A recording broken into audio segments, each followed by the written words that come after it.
Welcome to How to Read People Like a Pro, Master the Art of Understanding Others.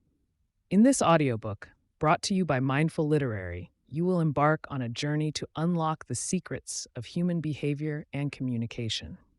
Whether you're aiming to enhance your personal relationships, succeed in professional settings, or simply become more perceptive in everyday interactions, this guide will provide you with the tools and techniques to read people with unparalleled accuracy. Each chapter delves into essential aspects of reading people, from body language and facial expressions to verbal cues and social dynamics, empowering you to connect with others on a deeper level. Chapter 1: The Basics of Reading People. What is body language and why is it important? Can be eye-opening. Body language often speaks louder than words. It's fascinating to think that our posture, gestures, facial expressions, and even the way we orient our bodies play critical roles in our interactions. For instance, a simple smile can convey warmth and openness, while crossed arms might signal defensiveness or discomfort. I remember attending a networking event where I consciously relaxed my shoulders and maintained good eye contact. It not only helped me feel more confident, but also made others perceive me as more approachable. The subtleties of body language are often cultural and contextual, meaning that what's considered a friendly gesture in one culture might be seen as offensive in another. This complexity adds a rich layer to human communication that words alone can't always capture. For example, a thumbs up may be a positive gesture in many Western countries, but in certain Middle Eastern cultures, it can be seen as a rude expression. Observing these nuances can deeply enhance our communication skills, making us more aware and adaptive in various social situations, reveals its true power. First impressions are often made within the first few seconds of meeting someone, and much of this is based on nonverbal cues. A firm handshake, a genuine smile, and an open posture can make someone feel instantly at ease and pave the way for a meaningful connection. I recall meeting a potential business partner and noticing how his confident stance and steady eye contact made me trust him more right from the start. Conversely, when someone avoids eye contact or appears distracted, it can create a sense of mistrust or disinterest. Understanding and using positive body language can be a game changer in both personal and professional relationships. It helps to establish rapport, show empathy, and communicate sincerity. For instance, mirroring someone's body language subtly can create a sense of camaraderie and mutual understanding. Paying attention to these cues not only helps in assessing others' feelings and intentions, but also in presenting ourselves in the best light. One practical tip to enhance your body language awareness is to practice mindfulness. By being present in the moment and observing your own and others' nonverbal signals, you can start making conscious adjustments to improve your interactions.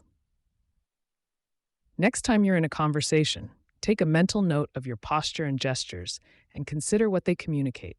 Practicing this regularly can have a profound impact on your communication skills and relationships. The power of nonverbal cues. We often think words are the main way we communicate, but nonverbal cues profoundly influence our interactions. Have you ever been in a situation where someone's words said yes, but their body language screamed no? This contradiction is a testament to the power of nonverbal communication. Gestures, postures, and facial expressions convey emotions and intentions with incredible efficiency.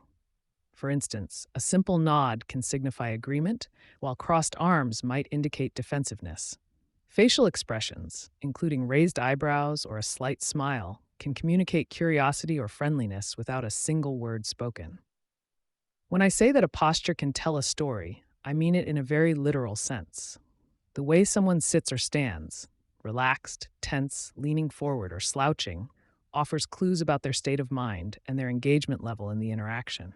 Understanding nonverbal cues is not just a skill, it's an art.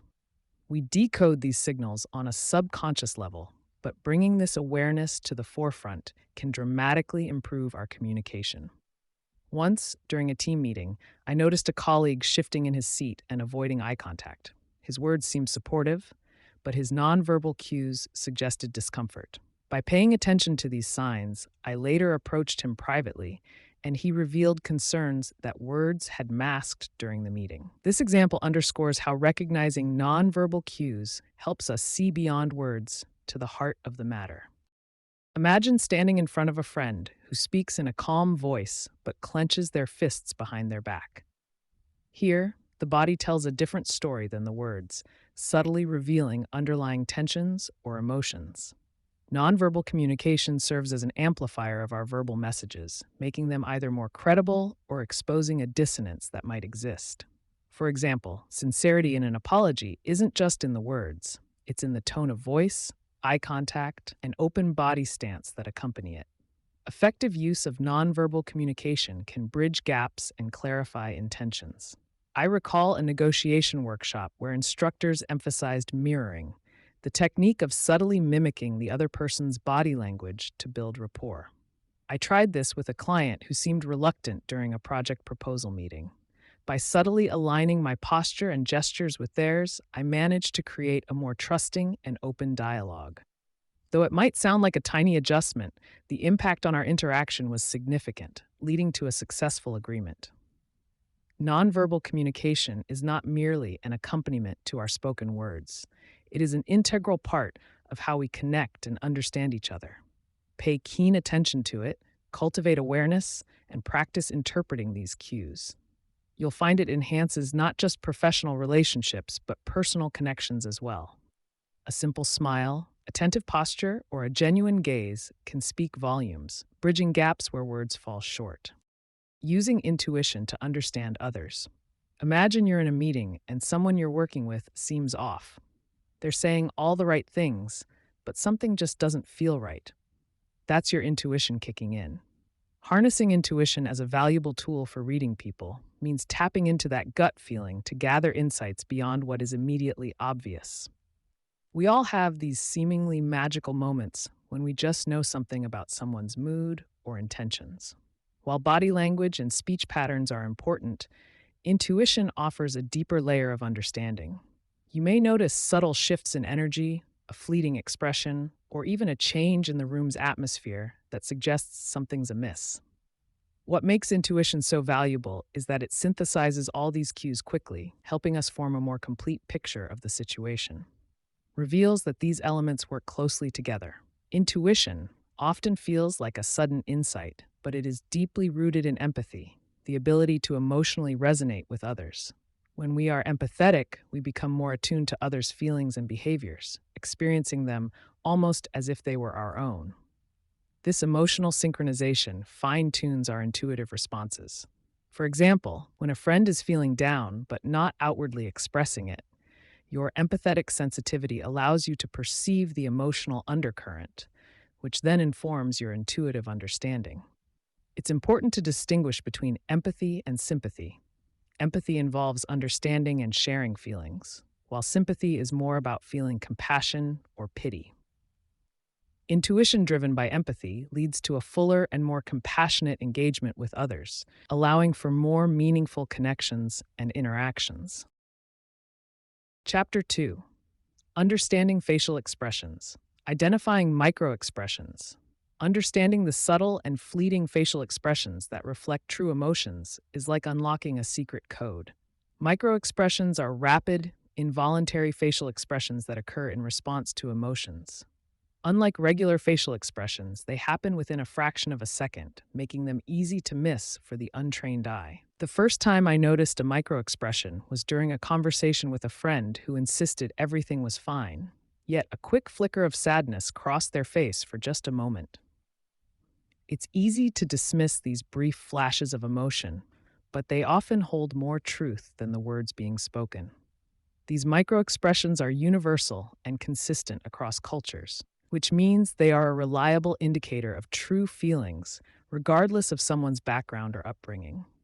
Learning to decode microexpressions is like gaining a superpower. It provides insight into hidden emotions and intentions, helping us connect more authentically with others. The key is to train your eyes to catch these brief moments and understand their significance. I once attended a workshop on emotional intelligence where we practiced identifying microexpressions through video clips. At first, it felt almost impossible to spot them, but with practice, patterns began to emerge. The furrowing of brows, tightening of lips, or a fleeting look of contempt became easier to recognize. When we start to see these signs, it becomes clearer whether someone's smile is genuine or masking underlying frustration. It's important to approach this knowledge with empathy and curiosity. By being more attuned to these nonverbal cues, we can respond more appropriately and build deeper, more honest relationships. The real benefit of mastering microexpressions comes from integrating this skill into daily interactions. Next time you have a challenging conversation, try to be more observant of not just what is being said, but how it's being said through facial cues. It could reveal a wealth of information about the other person's state of mind. By paying close attention and practicing regularly, you'll start decoding emotions that might otherwise go unnoticed. For instance, next time you sense someone is upset but not voicing it, look for that quick downturn of the mouth or a brief furrow of the eyebrows. Respond with empathy and inquire gently. Often this opens up the dialogue to a more honest exchange. The more you practice, the more natural it becomes, eventually transforming how you navigate social interactions and understand the people around you on a deeper level. Reading emotions through facial cues. When I first began to delve into the intricacies of human emotions, I was fascinated by how much our faces can reveal about what we're feeling inside. It's almost like we have a built-in communication system, ready to disclose the secrets of our inner world if someone knows how to interpret the signs correctly. Our facial expressions are closely tied to our emotions, often reflecting what words cannot. For instance, the corner of your mouth curling upwards can convey a myriad of feelings from genuine happiness to a polite, yet insincere, smile when you are trying to be courteous in a social setting. Researchers have found that people universally share certain facial expressions that correspond to a set of basic emotions, such as happiness, sadness, fear, surprise, anger, and disgust. This universality suggests an inherent connection between facial expressions and emotions, reinforced by both cultural and biological factors. The next time you feel a surge of happiness, notice how it's almost instinctive to smile, even when you're not around others.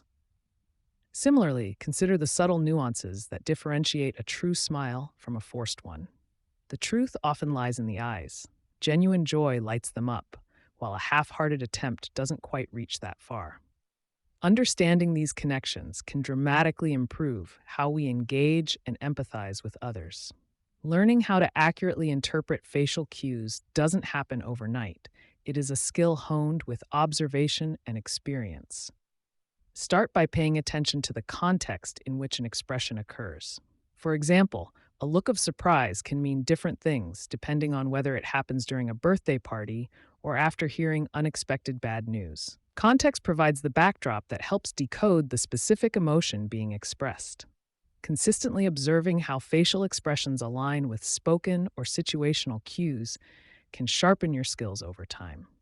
One method I found particularly effective was engaging in active practice during conversations. While talking to friends or colleagues, I would consciously focus on their facial expressions, trying to match them with the flow of our discussion. This practice not only improved my ability to interpret emotions accurately, but also made me a more empathetic listener. In professional settings, such as during meetings or negotiations, being able to read emotions through facial cues can provide invaluable insights into what isn't being said aloud. Understanding whether a participant's nod signifies genuine agreement or mere politeness could alter the course of a discussion significantly. Also, be aware of cultural differences. What might be a polite gesture in one country could be interpreted very differently in another. For instance, maintaining eye contact is a sign of confidence and attentiveness in many Western cultures, yet it might be seen as confrontational or disrespectful in some Asian cultures. Thus, cultural context not only enriches our understanding, but also prevents misinterpretations, fostering better communication and stronger connections. Debunking common facial expression myths. Many of us believe that reading facial expressions is a straightforward task. We often think a smile always means happiness, a frown signals displeasure, or a raised eyebrow indicates skepticism. But human emotions are far more complex, and facial expressions can often be misunderstood. For example, a smile can also be a mask for discomfort or stress. I once encountered a friend who was beaming at a social gathering. It was only later that I discovered he was using his smile to hide his anxiety. The key takeaway here is that facial expressions are multifaceted and can convey multiple emotions simultaneously. It's also crucial to consider the cultural context when interpreting facial expressions. While a nod is commonly understood as an agreement in many Western cultures, it means the exact opposite in some parts of the world. My travels across Asia taught me that assumptions based on facial expressions can lead to misunderstandings. Interpreting expressions accurately often requires a deeper understanding of the individual's background, experiences, and cultural nuances. Common stereotypes and biases about facial expressions also need scrutiny. We often judge people based on their facial expressions without realizing our own biases. For instance, people with naturally downturned mouths might be unfairly perceived as unfriendly or unhappy. In my college years, I met a peer who was always misjudged because of her resting face. However, getting to know her revealed a warm and lively personality. This experience taught me the danger of relying on superficial judgments and highlights the importance of looking beyond the surface. Actionable insights from research indicate that understanding the context and individual differences are critical. It's essential to ask questions and seek clarification rather than make snap judgments. Building this habit can enhance our communication skills and foster better relationships. Remember, a single facial expression never tells the whole story. It's the context, background, and dialogue that add layers to our understanding. Chapter 3: Decoding Verbal Communication. Recognizing tone of voice and its significance.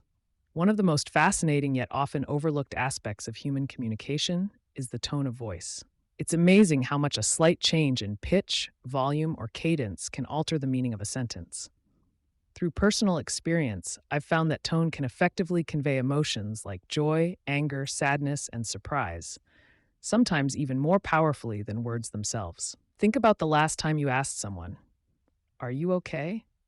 A simple question, but with a slight inflection at the end, it can go from a neutral inquiry to a concerned plea. Understanding the nuances of tone helps us decode the emotional state and intentions behind the words, giving us a more comprehensive grasp of the message being communicated. This can enrich our interactions, making us more empathetic and responsive listeners. Mastering the art of identifying these subtle variations in tone is an invaluable skill. By paying closer attention, you can pick up on slight shifts that might indicate sarcasm, impatience, or affection, even when the speaker is trying to mask their true feelings. I remember attending a workshop where participants practiced saying the same sentence in different tones. The revelations were eye-opening. A seemingly polite phrase could drip with sarcasm or radiate warmth depending on how it was delivered. By attuning our ears to these differences, we not only become better communicators, but also better friends, partners, and colleagues. Practically speaking, this can enhance our ability to negotiate, resolve conflicts, and build stronger relationships.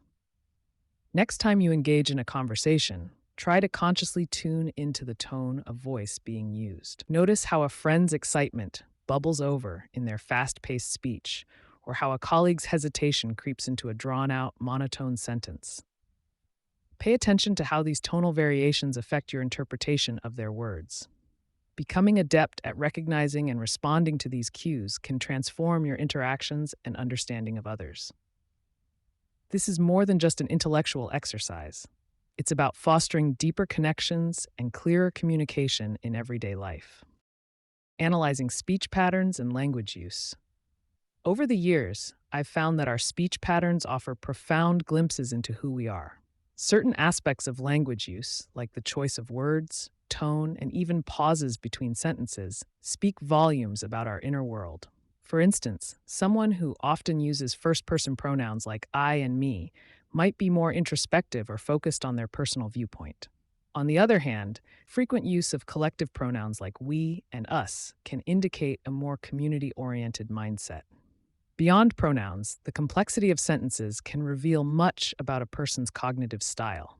People who use elaborate, multi-clause sentences often engage in more complex and abstract thinking, whereas simpler sentences might indicate straightforward and concrete thought processes. Even filler words such as and like can provide cues about a person's confidence and thinking speed. It's fascinating how these seemingly minor details can unveil deeper facets of our personalities. Speech patterns can also indicate emotional states and mental health.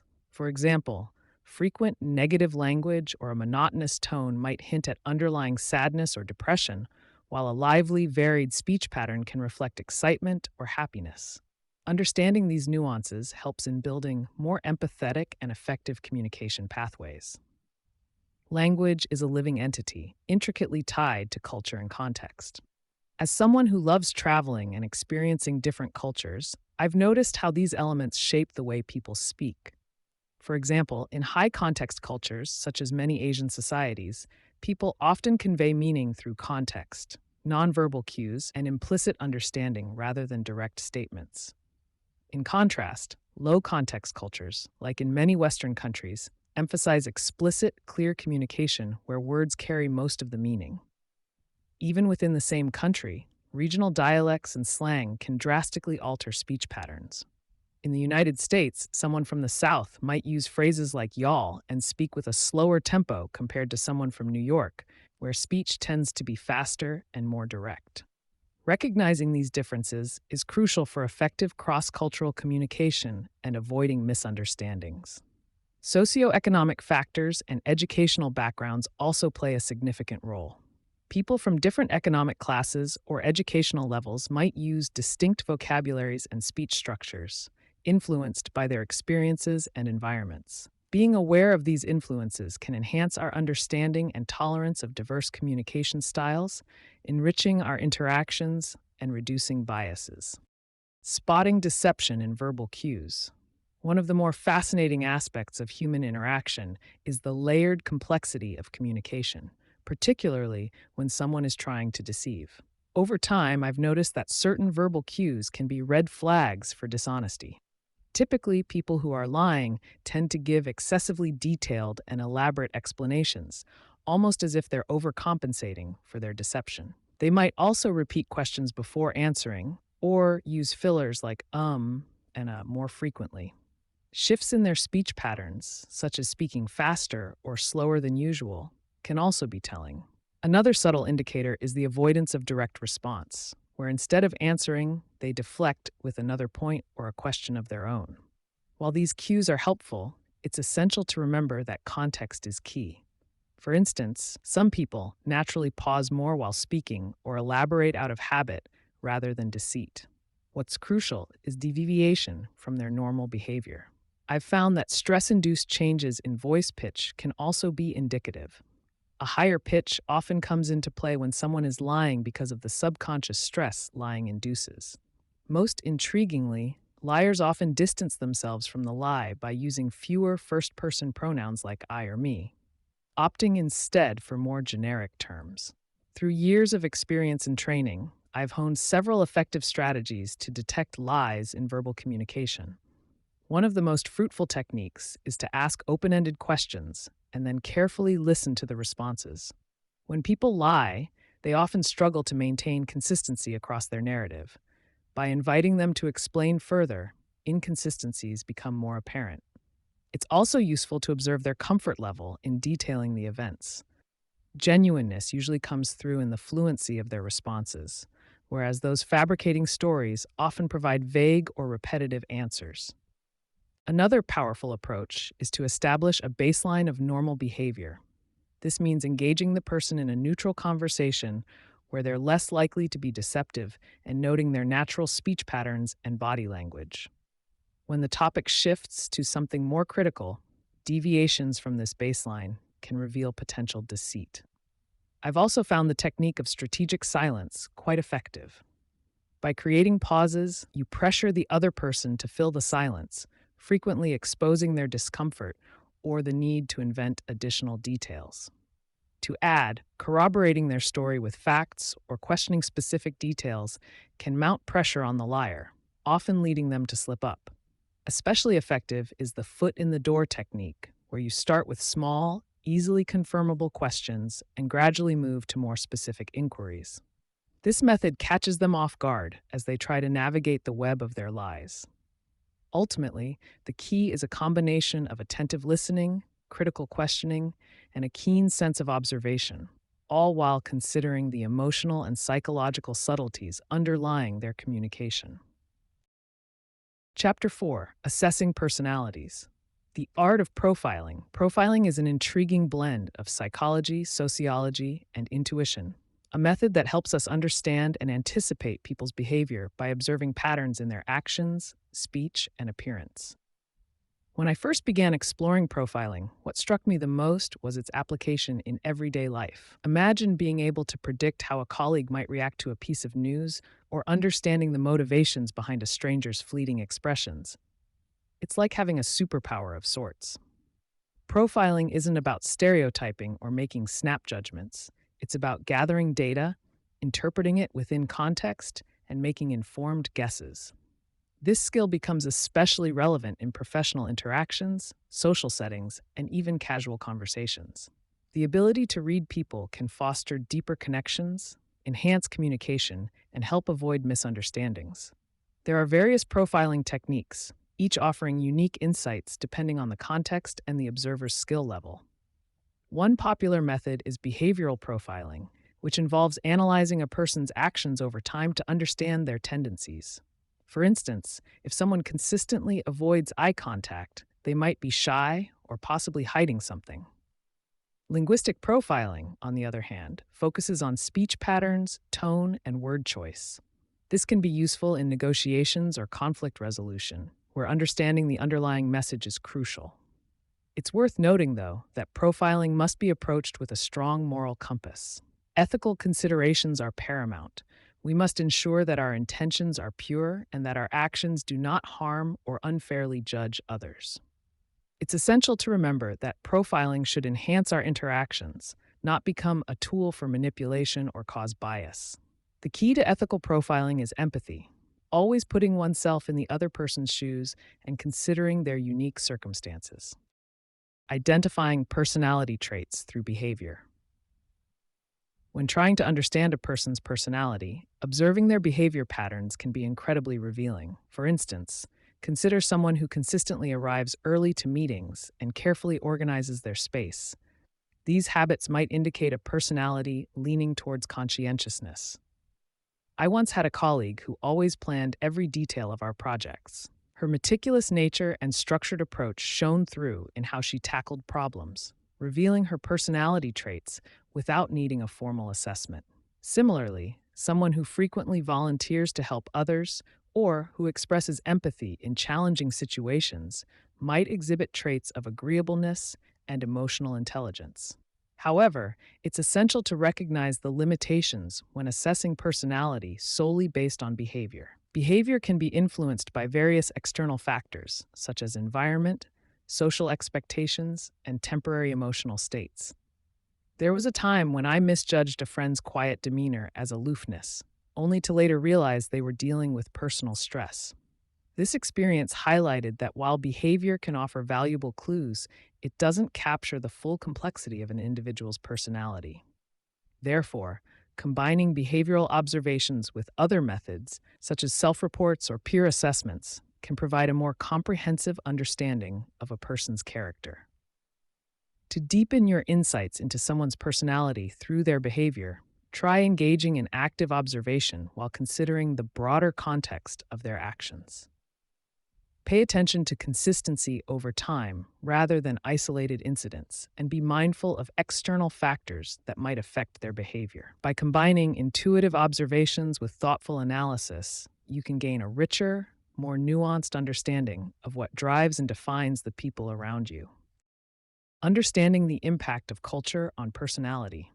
When we consider how culture influences individual behavior and personality traits, it's essential to recognize that culture is like the water a fish swims in. It permeates every aspect of our lives, often without us realizing it. I remember a time when I spent a summer in Japan, and the experience was eye-opening in understanding cultural influence firsthand. In Japan, the concept of wa, or harmony, is central to interactions. It shapes behavior, encouraging individuals to prioritize group cohesion over personal expression. This was a stark contrast to my upbringing in a more individualistic society where personal achievements and self expression were emphasized. It became clear how culture shapes our definitions of success, manners, and even our emotional responses. These cultural frameworks influence personality traits in profound ways. For instance, collectivist cultures, such as many in Asia, often value traits like humility, cooperation, and a strong sense of duty to one's family and community. Conversely, individualistic cultures, such as those in the United States and many Western countries, tend to emphasize independence, assertiveness, and personal goals. These cultural values are internalized from a young age as children observe and imitate the behaviors of adults around them. This process, known as socialization, essentially wires certain traits into our personalities. It's fascinating to reflect on how behaviors that seem innately us may be more nurtured by our cultural environment than we might think. One of the greatest challenges in understanding the impact of culture on personality is avoiding the trap of cultural stereotypes. It's incredibly easy to fall into the habit of assuming that everyone from a particular culture will exhibit the same traits and behaviors. I learned this the hard way during an early professional experience when I generalized an individual's actions based on my limited understanding of their cultural background. It was a humbling moment that taught me the importance of looking beyond stereotypes to understand the individual's unique personality. To genuinely appreciate the influence of culture on personality, it's crucial to consider each person as a complex individual shaped by a multitude of factors, including but not limited to their cultural background. This means being open to learning about and from each person's experiences, rather than applying broad brush assumptions. Tools like cultural competence training and continuous self-reflection are invaluable. They help us recognize our biases and encourage a more nuanced approach to understanding personality. By prioritizing empathy and curiosity over assumptions, we create space for richer, more accurate insights into the diverse ways culture shapes who we are. One practical way to enhance your cultural understanding is to engage directly with diverse communities. Volunteer, travel, or even participate in cultural exchange programs if possible. Learning through immersion provides context and depth that can't be gleaned from books alone. If traveling isn't an option, reading books and watching films from various cultures can also broaden your perspective, providing a window into the lived experiences of others. These steps can significantly enhance how you perceive and interact with people from different cultural backgrounds, making your interpersonal connections more meaningful and informed. Chapter 5: Navigating Social Interactions, Group Dynamics and Social Hierarchies. Many of us have experienced the profound effect that social groups can have on our lives, shaping everything from our opinions and behaviors to our self-worth. When I think back to my high school days, the dynamic of my peer group significantly influenced my choices and identity. This influence isn't unique to adolescence. It persists throughout our lives.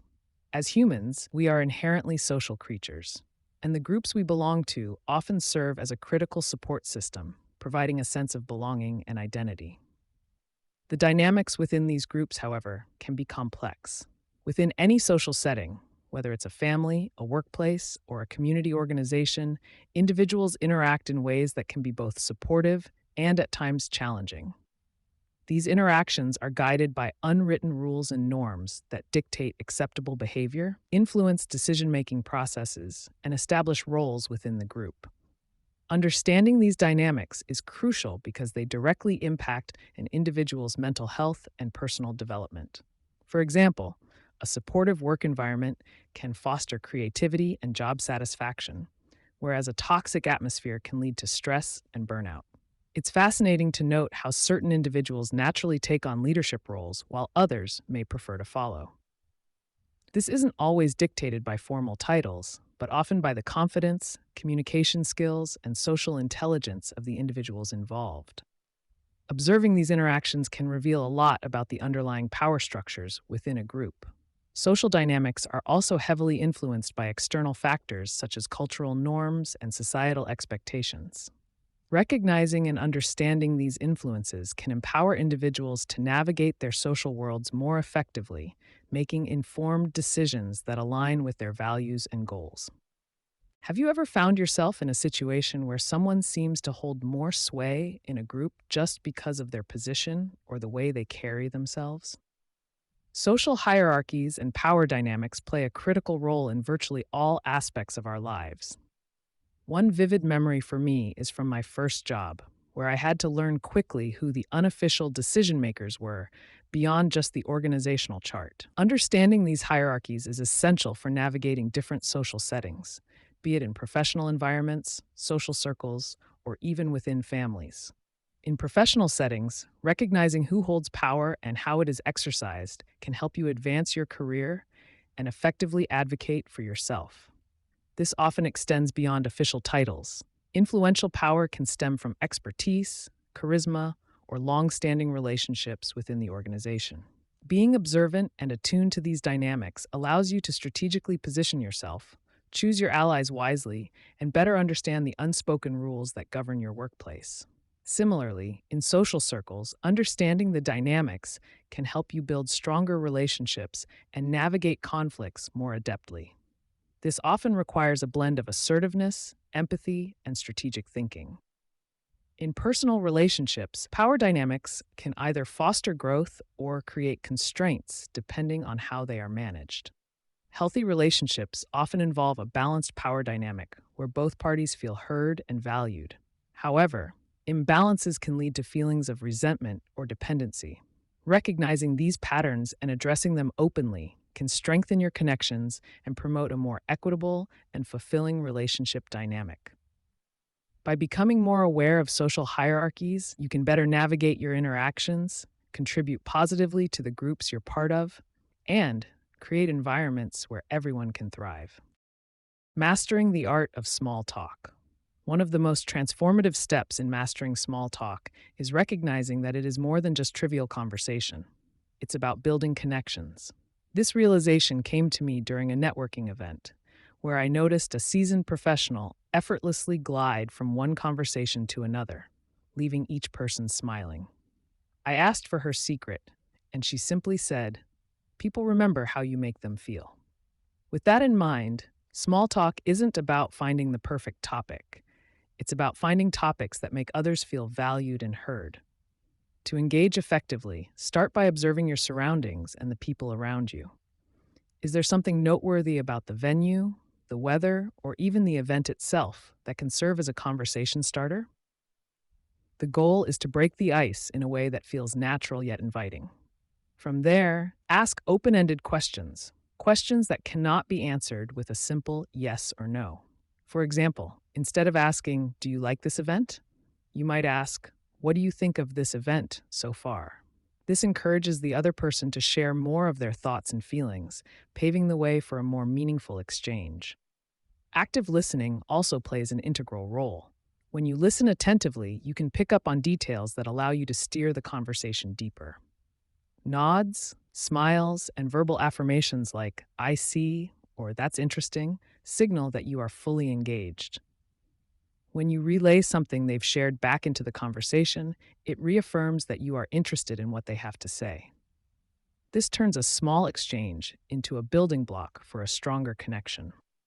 Once you're comfortable initiating small talk, you can start to leverage these conversations to build rapport and gather valuable information. This isn't about prying. Rather, it's about understanding people better, which can enhance both personal and professional relationships. At a conference, for instance, striking up a casual conversation at the coffee station might reveal surprising commonalities, shared interests, mutual acquaintances, or even potential business opportunities. Establishing rapport through small talk often begins with mutual respect and genuine curiosity. When someone feels you're truly interested in them, they're more likely to open up. Remembering small details about past conversations and bringing them up later can significantly strengthen your connection. Saying something like, "Last time we spoke, you mentioned you're working on a fascinating project. How's that going?" shows that you not only remember what they've shared, but also care about their progress. The information you gather through these interactions is invaluable. It allows you to tailor future interactions to be more meaningful and relevant. For instance, if you know someone enjoys a particular hobby, mentioning it in future conversations can rekindle the connection instantly. This strategy makes people feel seen and understood, which are fundamental building blocks of trust. Ultimately, mastering small talk is about shifting your perspective from seeing it as a mere social obligation to recognizing it as a powerful tool for connection. The key is to practice regularly, stay curious, and most importantly, genuinely enjoy the art of conversation. Reading the room in social settings, understanding social cues and dynamics is like learning a new language. It's all about listening to what's not being said and watching what isn't always obvious. For instance, have you ever walked into a room and felt instantly uneasy, even though no one said anything directly to you? That's your intuition picking up on subtle signals. It's crucial to pay attention to body language, which often speaks louder than words. Notice if people are leaning in with interest or leaning away. Are their arms crossed defensively, or are they open and relaxed? Facial expressions are equally telling, with genuine smiles reaching the eyes and tense jaws signifying discomfort. Observing these cues helps us gauge the group's mood and adjust our actions accordingly. When adjusting behavior and communication, context is king. What works in one setting might fall flat in another. Consider the difference between a casual hangout with friends and a formal business meeting. Each requires a different approach in both speech and behavior. When you're at a friend's birthday party, casual jokes and relaxed body language are appropriate. However, in a corporate setting, you might need to dial up professionalism, ensuring your tone is more measured and formal. I once faced this firsthand when I transitioned from a laid-back startup to a conventional corporate job. It was essential to be more mindful of my language, ensuring I didn't come across as too informal or too rigid. The trick was to observe colleagues and mimic the successful communication styles I noticed, which helped me integrate smoothly into the new setting. Being adaptable and responsive to the environment allows us to communicate more effectively and build better relationships. Practically speaking, a useful tip is to mirror the energy of the room without losing your authenticity. If the group is upbeat and energetic, align your demeanor to match that vibe. Conversely, if the atmosphere is subdued, approach conversations more gently. This doesn't mean being insincere or trying too hard, but rather being in tune with the room's emotional rhythm. For example, during a recent family gathering, I initially felt out of place because everyone seemed quite subdued. Instead of forcing a lively conversation, I gently asked questions that prompted longer, more reflective answers. This subtle adjustment made the interactions more comfortable for everyone involved. A simple yet powerful tool in reading the room is the pause. Before jumping into a conversation, take a moment to observe. This small pause gives you the time to gauge the ongoing dynamics and tailor your approach accordingly. Chapter 6: Detecting Lies and Deception. Common signs of deceit can be quite challenging, but there are certain behaviors and cues that often give the deceiver away. From my personal experiences and extensive research, I've found that body language can reveal a lot. For instance, a person might exhibit a sudden change in their usual behavior. Someone who is generally relaxed and open might become tense and closed off. Eye movements can also be telling. Although it's a common myth that lying is always associated with avoiding eye contact, the truth is more nuanced. Some people, in an attempt to appear honest, might overcompensate by making too much eye contact. Micro-expressions, those fleeting facial expressions that last only a fraction of a second, can also betray someone's true feelings. Even seasoned liars find it hard to control these involuntary reactions. Voice can be another indicator. Changes in pitch, increased speech errors, or prolonged pauses might suggest someone is making up a story on the spot. Additionally, the content of the speech might have inconsistencies or lack detail. Stories that have too many specifics or too few can both be suspect. Behavioral clusters, where several deceptive indicators occur together, are often more reliable than any single cue. Personal space can be another revealing factor. People who are uncomfortable with their deceit might unconsciously create physical distance by leaning away or placing objects between themselves and the person they are lying to. When differentiating between genuine and deceptive behavior, it's essential to establish a baseline of normal behavior for the individual in question. Everyone has their unique patterns and quirks, so what might seem like a sign of deceit in one person could be perfectly innocent in another. Look for deviations from their norm. Consistency is key. If someone is being truthful, their story should hold up over time and under scrutiny. On the other hand, fabricated stories often reveal themselves through changing details and contradictions. Psychological comfort or discomfort also plays a significant role. Genuine people generally appear more at ease when asked to recount their experiences, while deceivers might exhibit signs of anxiety or stress. Lastly, trust your instincts, but complement them with evidence. Intuition can be a powerful tool when combined with observable facts and logical analysis. Evaluating truthfulness in nonverbal cues. When assessing the truthfulness of a person's statements, analyzing nonverbal cues can be incredibly insightful. Nonverbal communication encompasses facial expressions, body language, posture, and even microexpressions. These subtle signals often reveal what verbal communication might attempt to conceal. For instance, imagine having a conversation with someone who maintains strong eye contact but whose hands fidget constantly. While they might appear confident, the nervous movement of their hands could indicate underlying anxiety or discomfort, potentially red flags for deception. Consider how certain facial micro-expressions, such as a fleeting frown or a brief smile, can betray true emotions. A classic example is the brief flash of anger that can cross someone's face when they are accused of something they are guilty of, despite a verbal denial. However, it's crucial to pair these observations with contextual understanding and personal intuition. Nonverbal cues can provide the groundwork for our insight into truth-telling, but should never be taken in isolation when drawing final conclusions, is essential.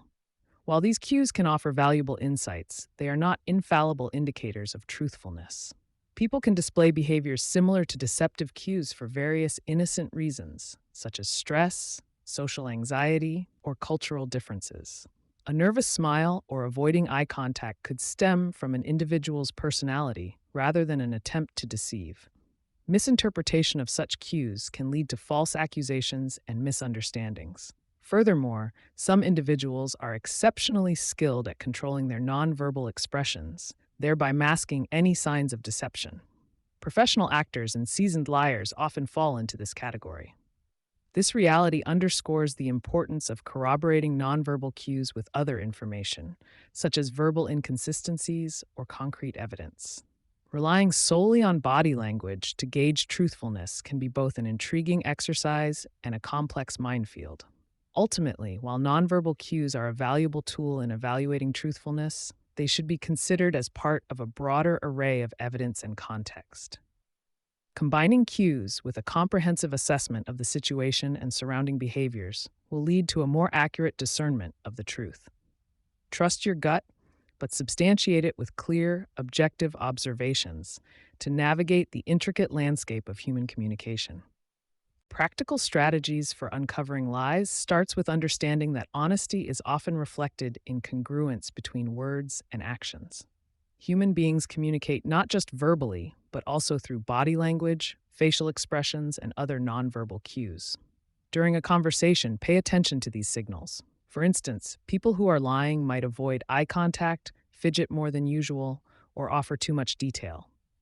However, cultural differences can affect these indicators, so it's essential to know the context of the individual you are interacting with. Involves creating an environment where the person feels safe, yet subtly pressured to disclose information. One effective technique is the use of open-ended questions, which necessitate more than a yes or no response, encouraging the person to elaborate. Listen carefully to their answers and note any inconsistencies or evasiveness. Changes in tone, prolonged pauses, or overclarification can be telltale signs. Moreover, mirroring the other person's behavior can build rapport, making it easier to spot when they deviate from their natural tendencies. Observation should go hand in hand with questioning, focusing on how the answers align with what their body is telling you. Incorporating these strategies seamlessly into daily interactions helps refine the ability to discern truth from deception. Feel confident in your observations and tailor your approach to the individual. Developing a keen eye for detail and maintaining a sense of empathy can significantly enhance your capacity to detect lies. Ultimately, the goal is to rely on a combination of verbal and nonverbal cues, coupled with strategic questioning, to uncover hidden truths effectively. Remember that the context in which the lie is being told plays a crucial role. Factors such as stress, the complexity of the lie, and the stakes involved can all influence the liar's behavior. By consistently applying these techniques and staying attuned to the subtle signals people give off, you'll be better equipped to uncover deception in a way that is thoughtful and discerning. Chapter 7: Adapting to Different Communication Styles. Recognizing and respecting communication preferences. Ever noticed how some people prefer lengthy discussions while others seem to favor quick, concise exchanges? It's not just a quirk, it's a reflection of their communication style. Understanding these differences can be vital in forming better relationships, whether professional or personal. High context communicators rely heavily on underlying meanings, nonverbal cues, and the context within which communication occurs. They often come from cultures where maintaining harmony and reading between the lines is essential. On the other hand, low context communicators are more direct, explicit, and rely heavily on words themselves to convey messages. They value transparency and clarity, which can sometimes come across as blunt to high context communicators. Some people love face to face conversations, where they can read the other person's body language and facial expressions. This approach can add depth to interactions, making them more personal and emotionally charged. Others may find written communication more effective because it allows them to think through their responses carefully, avoiding misunderstandings that can come with spontaneity. Another aspect is the preference for formal or informal styles. Formal communicators stick to polite etiquette and structure, often found in corporate or diplomatic settings. Informal communicators, however, thrive on relaxed and friendly exchanges, making them more approachable and less intimidating. Learning about communication preferences also means recognizing when people are comfortable expressing their thoughts. Some individuals prefer spontaneous discussions and are quick to share opinions. Others need time to process information before they respond, and rushing them can lead to stress or miscommunication. Factors like cultural background, personality, and even past experiences shape these preferences. By appreciating these differences, you can tailor your approach to ensure more meaningful and effective communication. It's not enough to just understand different communication styles. Adapting to them is where the magic happens. When you adjust your communication style to match someone else's preferences, you immediately build a bridge of understanding. I've found that slowing down and simplifying my language can be incredibly effective when communicating with someone who finds fast, complex speech challenging. Paying attention to the other person's nonverbal cues can also guide you in adjusting your approach, making the interaction smoother and more comfortable for both parties. If you're dealing with a high-context communicator, make an effort to pick up on subtle cues and underlying meanings. Acknowledge the nuances in their speech and respond with thoughtfulness rather than bluntness. Conversely, when engaging with low-context communicators, being clear and concise can prevent misunderstandings. Clearly state your intentions and avoid ambiguous language to foster transparency. Flexibility is key. It's about finding that balance where both parties feel understood and respected. One practical tip I've used is mirroring. This doesn't mean imitating the other person, but subtly aligning your style with theirs. If they're formal, match their tone. If they're informal, relax your own. This creates a sense of familiarity and comfort, making communication more effective. Another tip is active listening.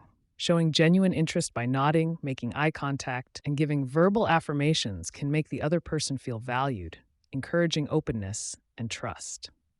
By being adaptable, you don't just enhance your communication skills, you build stronger, more meaningful connections with those around you. Adjusting your approach for different personality types. Understanding people's personalities can dramatically enhance how we interact with them. It's essential to recognize that no two individuals are identical. Everyone has unique traits that influence how they perceive and process information. Over the years, I've come across diverse personalities, each bringing a unique perspective to the table. Often, identifying these traits begins with simple observation and active listening. For instance, some people are naturally introverted and may not be comfortable in large group settings. In contrast, extroverts thrive on interaction and engagement. Recognizing these tendencies allows us to tailor our communication accordingly. When engaging with an introvert, I've found that giving them space to express their thoughts without pressure encourages a more profound interaction. Conversely, for extroverts, maintaining an energetic and responsive dialogue keeps the conversation lively and engaging. Another critical aspect is understanding the decision-making styles of different personality types. Analytical personalities prefer data and evidence-based discussions. They appreciate detailed explanations and logical reasoning. On the other hand, intuitive people value big-picture ideas and future possibilities. Adapting your approach based on these preferences not only facilitates smoother interactions, but also fosters mutual respect and understanding. Tapping into individual strengths and preferences can significantly enhance the effectiveness of our communication. When we communicate in ways that align with how others naturally operate, we not only convey our messages more clearly, but also build stronger and more cooperative relationships. Imagine you're working with someone who excels at visual learning. Using diagrams, charts, or visual metaphors can help them grasp complex concepts more easily. I've personally experienced this while teaching a colleague a new system. By incorporating flowcharts and visual aids, their understanding and retention of the information improved dramatically. For those who favor verbal or written communication, providing detailed written outlines or engaging in thorough discussions can be more effective. This approach ensures that their need for clarity and detail is met, leading to better outcomes and fewer misunderstandings. When you tailor your communication, you acknowledge and respect the other person's preferred way of learning, which can be incredibly empowering for them. Additionally, recognizing and encouraging strengths can build confidence and foster a positive environment. Suppose you notice that a coworker excels in problem solving but struggles with public speaking. Emphasizing their analytical strengths during project meetings while offering supportive practice for their public speaking can create a balanced approach that plays to their strengths while fostering development in other areas. By honing the skill of adjusting our communication to fit different personality types and preferences, we not only improve our interactions, but also cultivate an environment where everyone feels valued and understood. The practical tip I'd like to leave you with is to always be observant and adaptable. In your next interaction, pay attention to the other person's cues and preferences. Then adjust your communication style accordingly. You'll likely find your discussions to be more effective and meaningful. Effective strategies for cross-cultural communication. When I first ventured into cross-cultural communication, I quickly realized how profound the differences could be. Awareness is the first key step. It involves understanding both the visible and invisible aspects of someone's culture, language, customs, social norms, and values.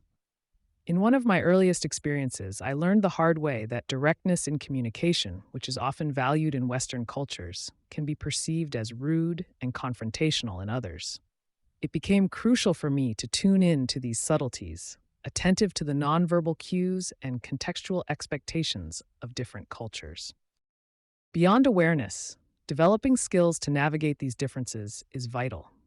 Active listening became an indispensable tool. It's more than just hearing words, it's about understanding the context and emotions behind them. One simple yet impactful technique I adopted was asking open-ended questions, which invited deeper conversations and demonstrated genuine interest in the other person's perspective.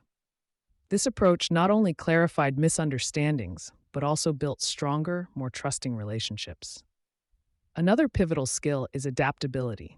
In my journey, I found that flexibility in communication styles, whether adjusting my tone, choosing different words, or altering my body language, can bridge many gaps. This adaptability is not about losing one's authenticity, but about finding a common ground where mutual respect and understanding thrive. Practicing patience and empathy also play significant roles, especially when navigating complex cultural terrains where assumptions and misinterpretations are bound to occur. Misunderstandings in cross cultural communication are almost inevitable, but they can be mitigated. One scenario that stands out to me involves collaborating on a project with a diverse team from multiple continents. The first meeting was a disaster. Miscommunication wreaked havoc because not everyone was attuned to the same cultural signals.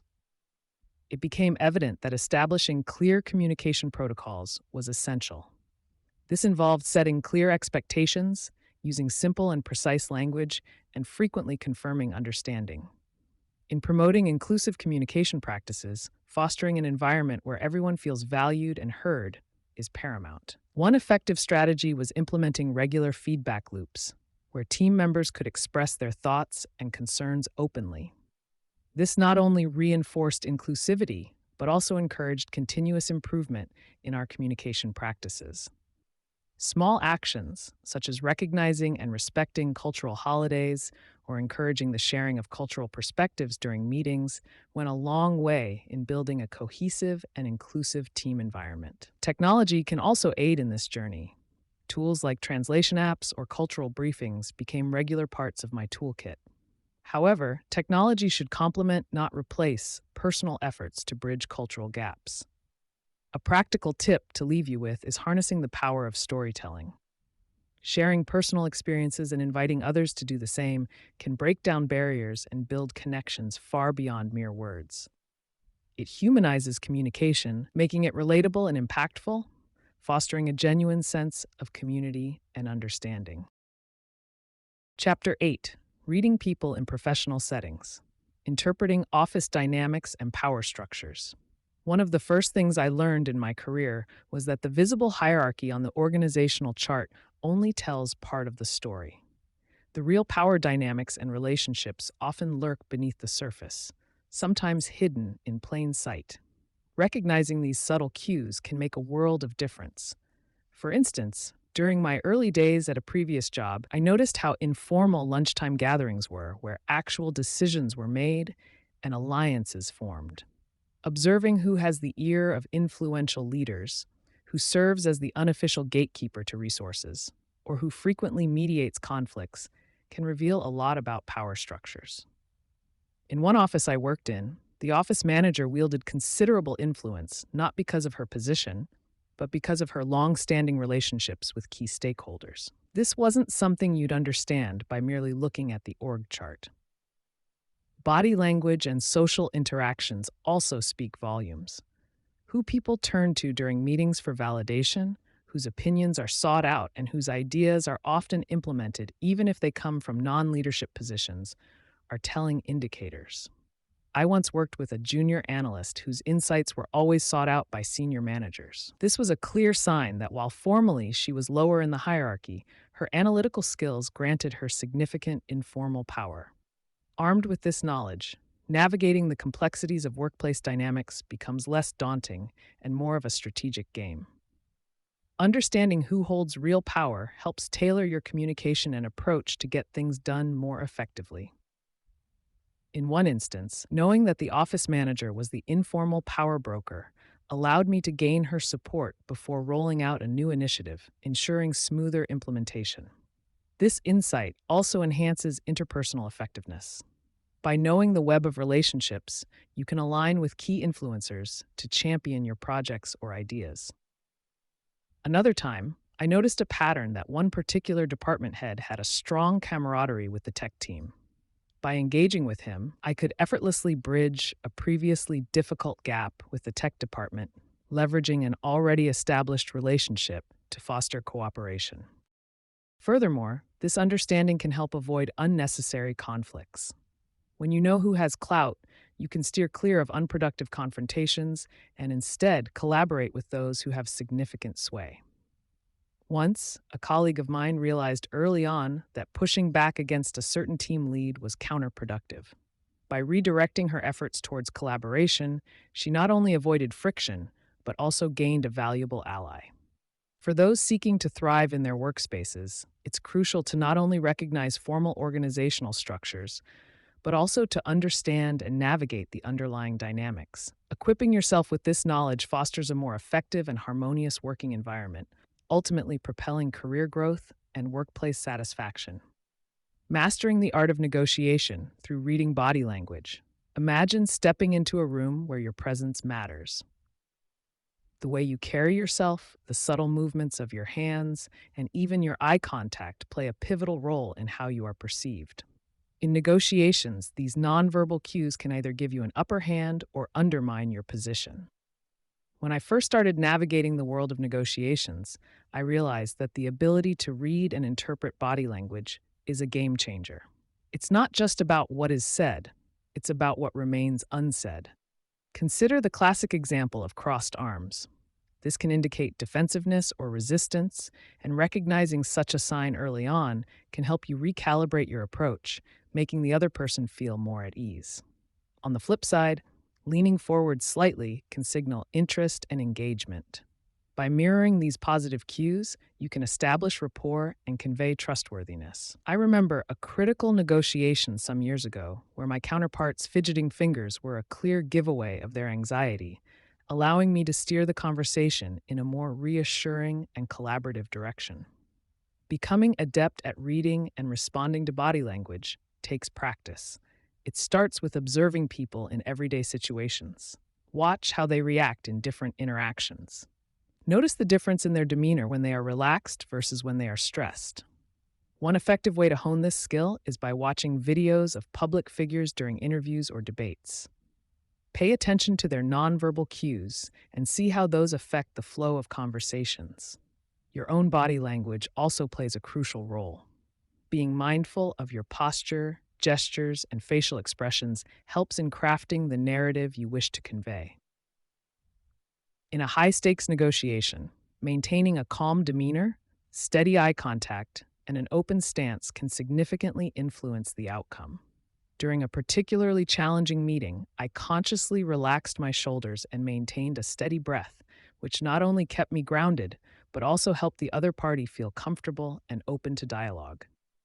Reading and reacting to nonverbal signals can often provide insights that words alone cannot. For instance, a slight hesitation before answering a question or a quick glance away can reveal uncertainty or discomfort. By picking up on these cues, you can ask follow-up questions to uncover hidden concerns or motivations. This approach ensures that you address potential objections before they become sticking points, fostering a more collaborative environment. Building rapport and trust in business interactions. Every meaningful business interaction begins with building a connection. Trust is the cornerstone of any professional relationship, be it with colleagues, clients, or business partners. I remember my first major client meeting. The tension in the room was palpable, but breaking the ice with a simple compliment about their recent product launch shifted the mood entirely. Making connections often starts with small gestures. Acknowledging achievements, demonstrating genuine interest, and showing respect for the other person's time and challenges. Trust isn't built overnight. It requires consistency, reliability, and honoring commitments. In my early career, I learned that earning trust required proving my competence and being transparent about my intentions. When working with colleagues, this translated into open communication and a willingness to collaborate. With clients, it meant delivering on promises and being forthright when challenges arose. I've seen how even minor inconsistencies can erode trust. Over time, creating a pattern of dependable behavior fosters an environment where people feel safe to take risks, share ideas, and work together more effectively. Effective communication is the lifeblood of robust professional relationships. One of the most valuable skills I've honed is active listening. During meetings, whether they are routine check-ins or high-stakes negotiations, I make a conscious effort to listen more than I speak. This not only provides me with a deeper understanding of the other party's perspective, but also shows respect and appreciation for their input. Active listening involves acknowledging what the other person has said, asking clarifying questions, and providing thoughtful responses. This approach helps to build rapport by making the other party feel valued and understood. Another crucial strategy lies in tailoring your communication style to your audience. In my experience, this means adapting the way I present information depending on who I am talking to, whether it's using data-driven language with analytically minded clients or focusing on big picture ideas with visionary partners. Clarity is essential too. Jargon and overly complex language can create barriers, whereas clear, straightforward communication fosters mutual understanding and respect. Over the years, I've found that clear messaging, coupled with a consistent, respectful, and empathetic tone, helps in nurturing enduring professional relationships. And don't forget the power of timely follow ups. After any significant conversation or meeting, a brief follow up email reiterating key points and expressing appreciation can reinforce trust and ensure everyone is on the same page. It might seem like a small detail, but these gestures demonstrate reliability and attention to detail. In essence, by consistently applying effective communication strategies, you can transform everyday interactions into opportunities to deepen trust and strengthen professional bonds. Chapter 9: Enhancing Relationships Through Understanding, Improving Communication in Personal Relationships. Effective communication is the backbone of any intimate relationship. When I first started dating my partner, I quickly learned that the way we communicated could either strengthen our bond or create misunderstandings. One of the initial steps to improving communication is being honest and open about your feelings. It might feel daunting to share your innermost thoughts, especially if you're not used to being vulnerable, but it's essential. Trust is built on transparency, and sharing your true thoughts encourages your partner to do the same. Another critical aspect is learning to express your needs clearly and respectfully. Early in our relationship, I found myself assuming my partner could read my mind, expecting them to understand what I wanted without saying it out loud. As you can imagine, this led to frustration on both sides. I realized that clear communication means stating what you need without expecting your partner to guess. This simple shift made a significant difference in how we interacted and deepened our connection. Practice makes perfect. Developing these skills isn't something that happens overnight. Sometimes heated emotions can cloud judgment, making it difficult to communicate effectively. That's where practicing patience and kindness comes into play. Whenever a conversation starts getting intense, I remind myself to stay calm and focused on finding a resolution rather than winning the argument. In doing so, I've found that our discussions are more productive, leading to stronger emotional intimacy and connection. Listening actively goes beyond just hearing words. It involves truly understanding and engaging with what your partner is saying. I remember one instance when my partner was sharing about a difficult day at work.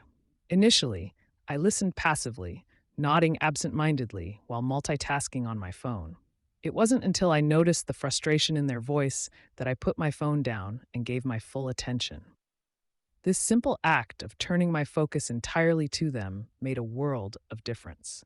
It showed that I valued their feelings and wanted to be there for them in a meaningful way. Responding empathetically is another cornerstone of healthy communication.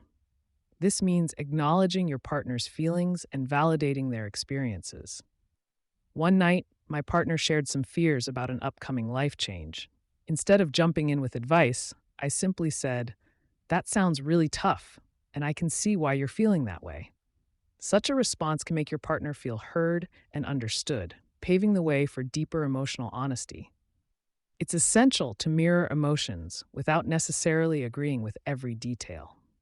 Empathizing doesn't always mean you have the same perspective, but shows that you respect and understand their feelings. Consistent practice in these areas helps foster a safe space where open communication is the norm. By actively listening and responding empathetically, you're not just exchanging words, you're building a resilient and loving relationship. Relating to others with empathy and understanding. Being able to truly connect with others begins with cultivating empathy. Empathy isn't just about recognizing someone else's emotions, but involves understanding, sharing, and responding to them. It's the bridge that allows us to feel what others feel, thus fostering deeper connections. There was a time when I had a colleague going through a challenging phase. Instead of offering the usual, "I'm here if you need to talk," I took a moment to genuinely reflect on what it would feel like to be in his shoes. By doing this, I felt a genuine emotional shift within myself, and my response to him became more authentic and compassionate. Empathy requires active listening. This means giving someone your undivided attention and interpreting what isn't being said as much as what is. Imagine a close friend starts talking to you about a breakup. Instead of nodding and throwing in the occasional, "That's tough," try to understand the weight of their words, the pauses, the quivers in their voice. Responding with, "It sounds incredibly difficult, and I can't imagine how painful that must be for you," can make them feel truly heard and supported. Practicing empathy involves recognizing our biases and assumptions. It's easy to judge someone's actions based on our values or experiences, but effective empathy requires pushing past these immediate judgments. A friend once shared their decision to leave a high-paying job to pursue art, a choice that initially baffled me. By suspending my judgment and genuinely inquiring about what art meant to them and why it was fulfilling, I could better understand their perspective and support their journey authentically. Understanding and appreciating diversity is foundational to practicing empathy on a broader level. Each person's background, culture, and life experiences shape their worldview in unique ways. Growing up, I had neighbors from different parts of the world, and each of their life stories added rich layers of perspectives that I could learn from. Appreciating these differences did not always come naturally. It took conscious effort to move from tolerance to celebration of these diverse views. To truly appreciate diverse perspectives, it's important to engage with different cultures and communities. Travel, when possible, offers firsthand experiences, but we can also expand our horizons through books, films, and discussions. Engaging with stories outside our own experience allows us to step into others' shoes. I remember reading about the challenges faced by refugees in a memoir that left a lasting impact on me. It was a humbling reminder of the hardships faced by many and deepened my empathy and understanding of their situation. Appreciating diverse experiences also means actively seeking out and supporting voices different from our own. This might mean attending cultural festivals, trying cuisine from various cultures, or simply listening more and talking less when someone shares their experiences. Practical empathy involves not just understanding, but advocating and standing in solidarity with others. When a colleague shared her experience of racial discrimination at the workplace, it prompted me to learn more, recognize my own privilege, and become more vocal against inequality.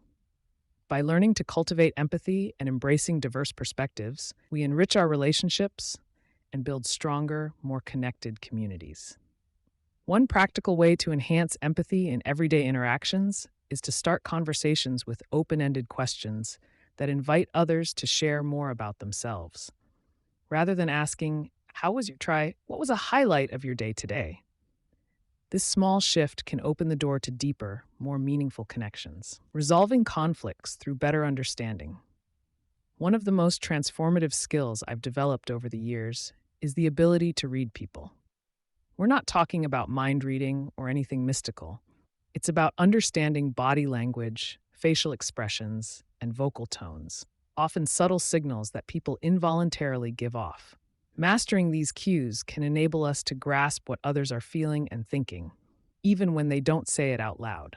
For instance, if someone maintains closed body language, crossed arms, turned away shoulders, it often indicates discomfort or defensiveness. Recognizing these signs, we can adjust our approach to create a more open and comfortable environment.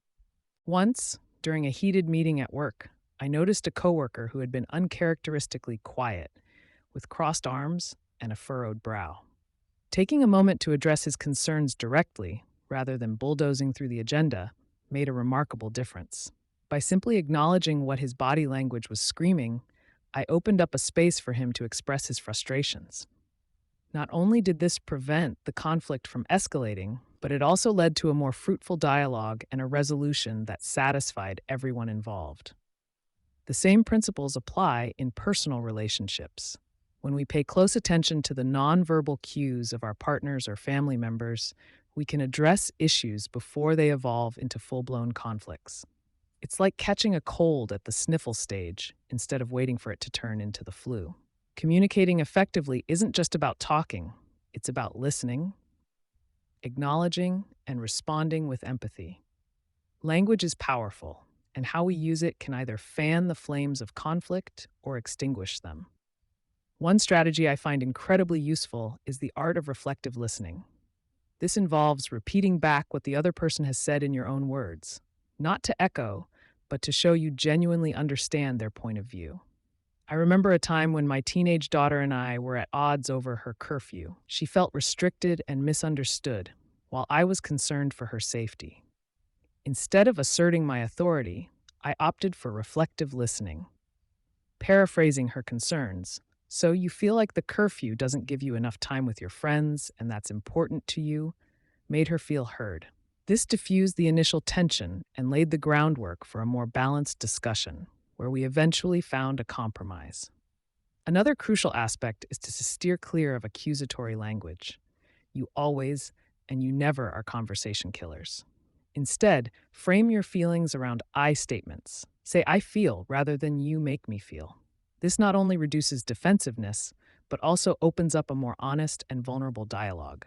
When my daughter and I had that conversation about her curfew, saying I worry when you're out late because I care about your safety made her understand my perspective without feeling attacked. Resolving conflicts requires patience, willingness to listen, and the art of reading beyond words. Recognizing nonverbal cues and applying reflective listening can transform potentially explosive situations into opportunities for growth and stronger relationships. Next time you sense a conflict brewing, try these approaches. You might be surprised at how effective they are in turning down the heat and lighting up understanding instead. Chapter 10: Developing Emotional Intelligence. Recognizing and managing your own emotions. I've always believed that true emotional intelligence starts with a deep well of self-awareness. Understanding our personal emotions is akin to holding a mirror up to our soul, revealing the complexities that drive our behavior. It took me a long time to realize that many of my emotional responses were automatic, almost like reflexes.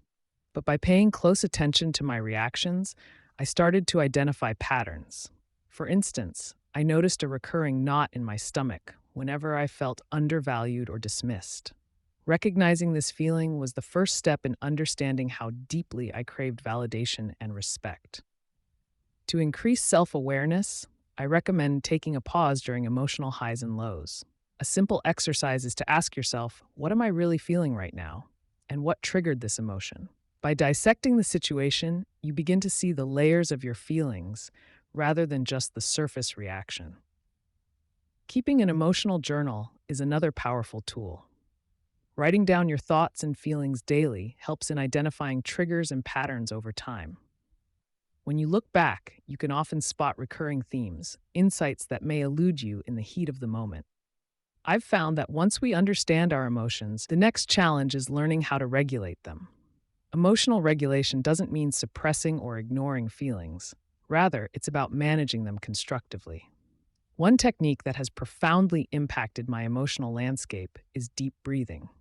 When I feel overwhelmed, I take slow, deep breaths, which helps my body calm down and sends a signal to my brain that it's okay to relax. It's remarkable how something so simple can create a sense of grounding amidst chaos. Another method I rely on is reframing my perspective. When faced with a stressful situation, I ask myself, is there another way to view this? For example, instead of seeing criticism as a personal attack, I try to see it as an opportunity for growth. This shift in perspective can dramatically change emotional responses. Additionally, setting boundaries has been crucial in managing my emotions. Learning to say no and voicing my needs has helped me avoid feelings of resentment and burnout.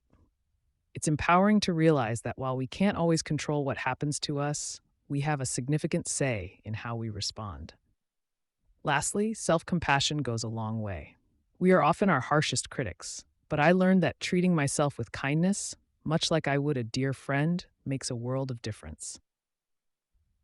On days when emotions run high, a gentle reminder that it's okay to feel what I'm feeling helps in reducing self-judgment and promoting emotional healing.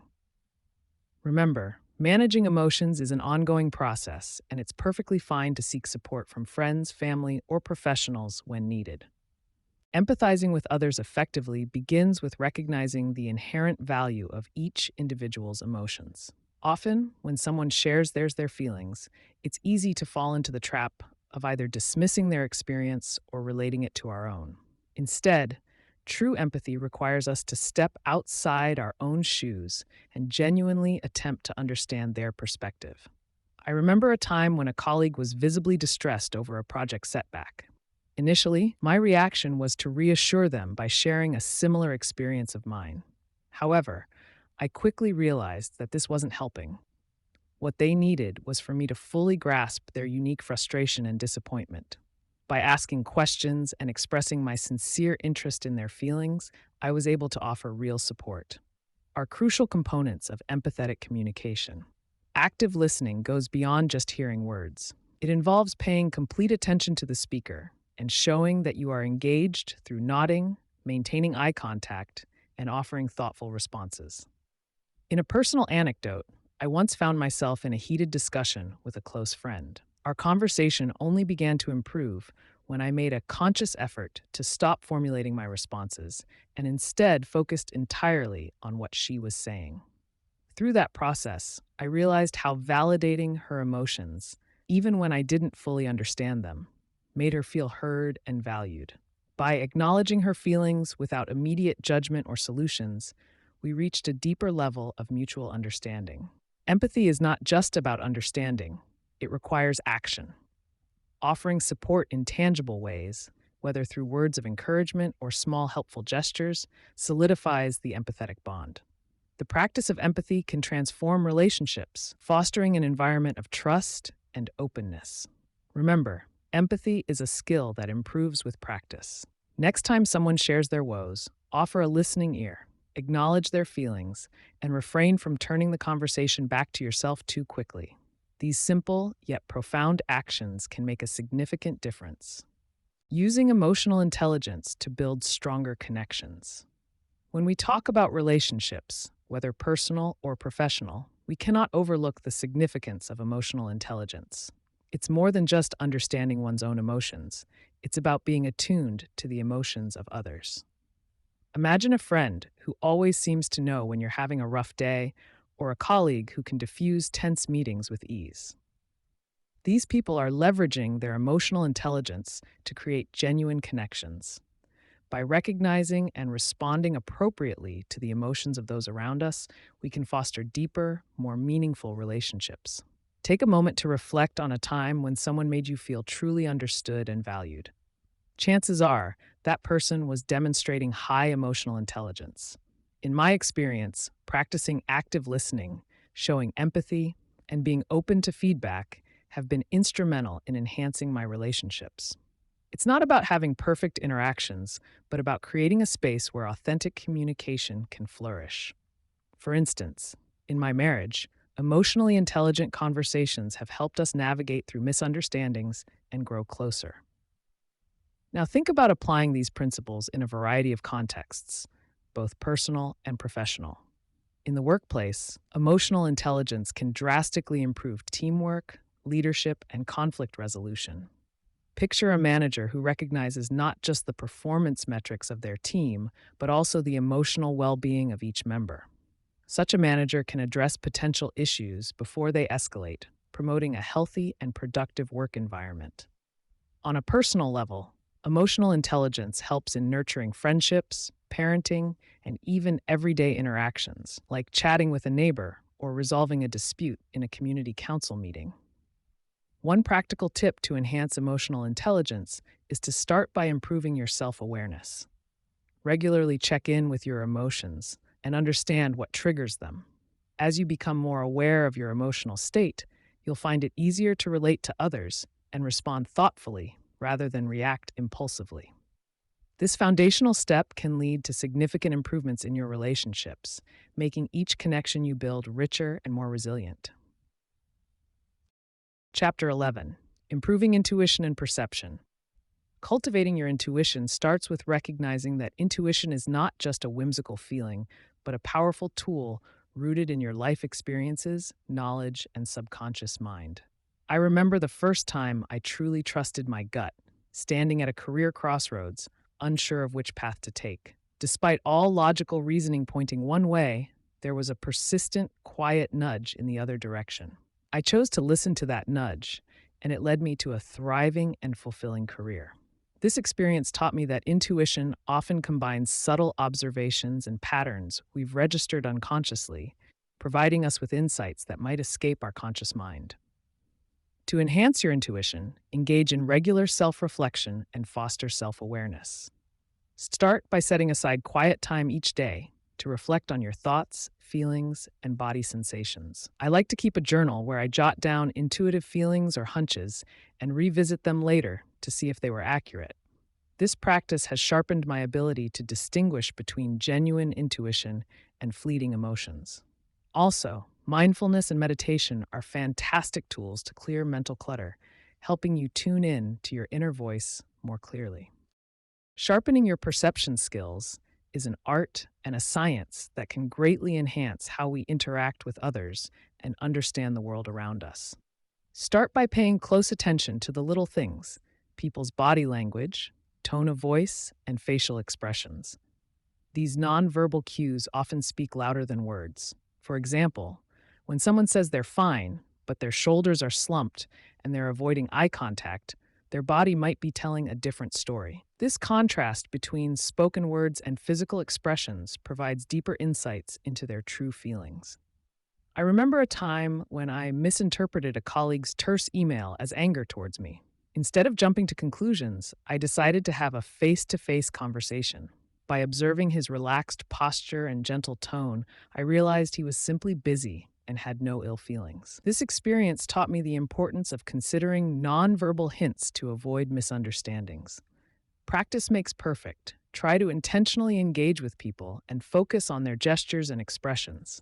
Over time, you'll become better at reading these clues and responding more empathetically.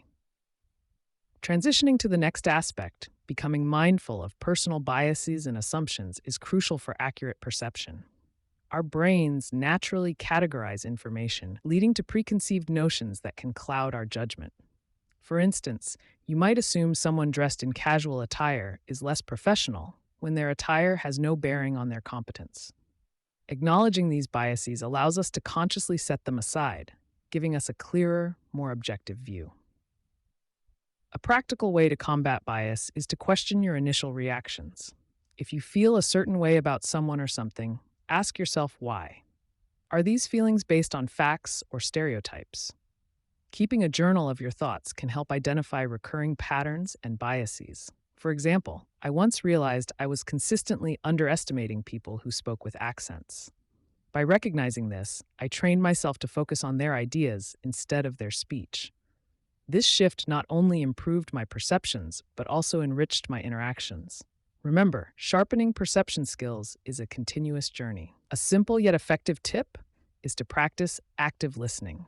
When engaged in conversation, eliminate distractions and fully concentrate on the speaker. Nod, maintain eye contact, and occasionally paraphrase their points to ensure understanding. This not only helps in accurately perceiving verbal and nonverbal cues, but also demonstrates respect and empathy, fostering better communication and deeper connections. Trusting your gut instincts in reading people can be an incredibly powerful asset in both personal and professional settings. I remember an instance when I was at a networking event, and amid the crowd, I felt drawn to a particular individual. My gut told me they were someone I should connect with. It turned out that this person became a crucial business partner. Often, our subconscious processes information faster than our conscious mind, picking up on subtle cues such as body language, tone of voice, and microexpressions. These cues collectively inform our instincts. Trusting these gut feelings often leads us to deeper insights about people, even before we have substantive conversations with them, is essential. While gut instincts can guide us, combining these feelings with factual information ensures our judgments are sound. For instance, when hiring someone, my gut might tell me they seem trustworthy and competent, but I still rely on their resume, references, and interview performance to make a final decision. This blend of intuition and evidence helps mitigate biases and ensures a well-rounded evaluation. By carefully observing people's actions, their consistency between words and behavior, and their interactions with others, you create a fuller picture that enhances your instinctual readings. Chapter 12: Overcoming Biases and Assumptions. Identifying and challenging unconscious biases is like peeling back layers of an onion. Each layer reveals another subtle prejudice we may not even realize we possess. I remember the moment it struck me. I was in a meeting where a female colleague's ideas were overlooked, while a male counterpart was praised for a similar suggestion minutes later. It was a powerful wake-up call, making me aware that unconscious biases can distort our perception and behavior, often harming those around us. Is essential once we've recognized they exist. One effective method involves actively seeking out and considering perspectives that differ from our own. This might mean having conversations with people from diverse backgrounds or consuming media that challenges our existing beliefs. During my journey, I found that setting specific, measurable goals for myself helped in keeping track of my progress. For example, making a point to equally mentor and support both male and female colleagues ensured I stayed committed to overcoming these biases. Mindfulness and reflective practices, like journaling experiences and reactions, served as a mirror reflecting the internal biases I needed to address. The journey to overcoming biases isn't a sprint, it's a marathon. What matters most is dedication and continuous effort. A practical tip that truly transformed my approach was to engage in bias interrupters during meetings. When noticing that one person or group is dominating the conversation, consciously redirecting the discussion to include quieter voices can significantly alter the dynamic. Remember, the goal is not just to be free from bias, but to create environments where everyone can thrive equally. Avoiding stereotyping in reading people. When we meet someone new, it's almost instinctive to try and categorize them based on first impressions. Whether it's their appearance, their accent, or their behavior, our minds tend to jump to conclusions.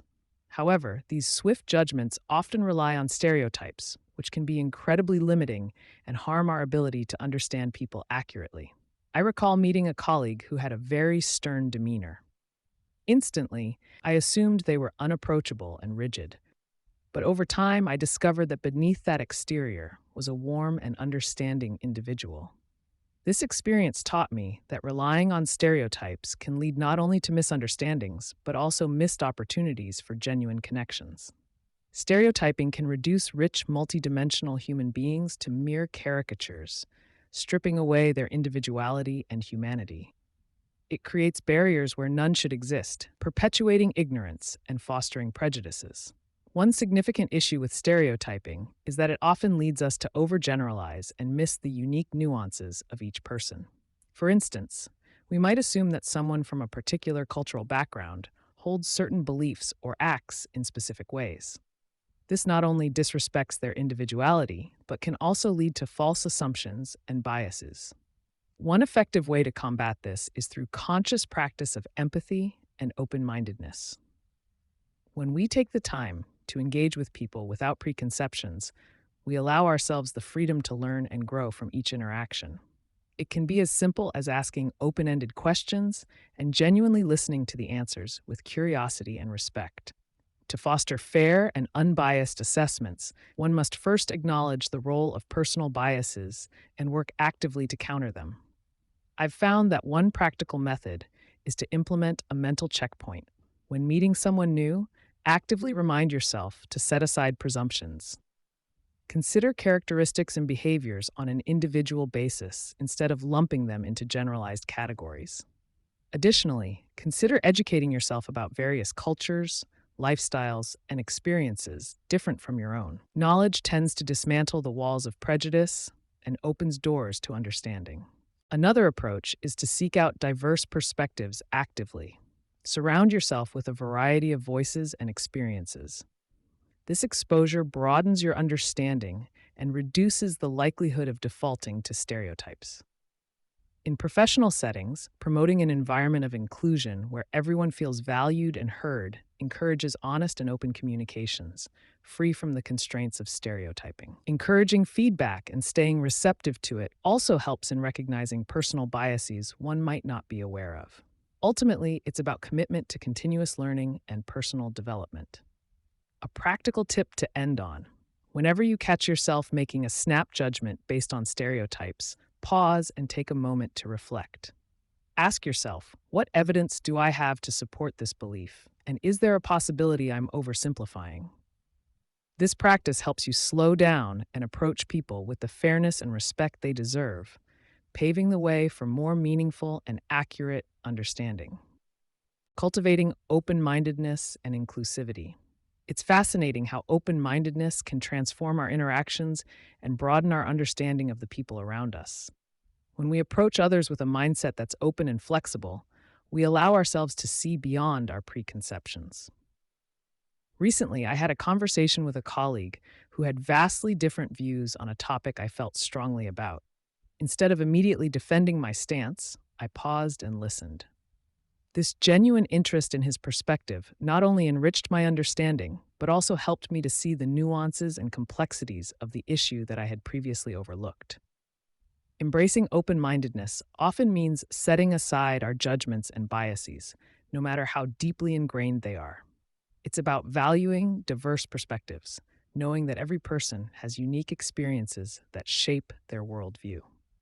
Fostering inclusivity in our interactions requires us to actively seek out and appreciate the differences in those we encounter.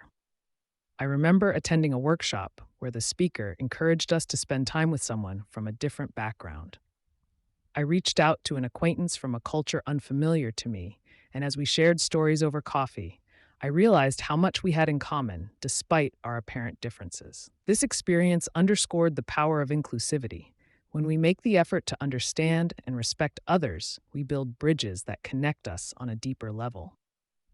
An inclusive approach involves more than just tolerating differences. It's about celebrating them and seeing them as opportunities for growth and learning. One practical tip for cultivating both open-mindedness and inclusivity in our daily lives is to engage in active listening. This means truly concentrating on what the other person is saying without formulating a response in our minds. By doing this, we signal that we value their perspective and are open to understanding their point of view.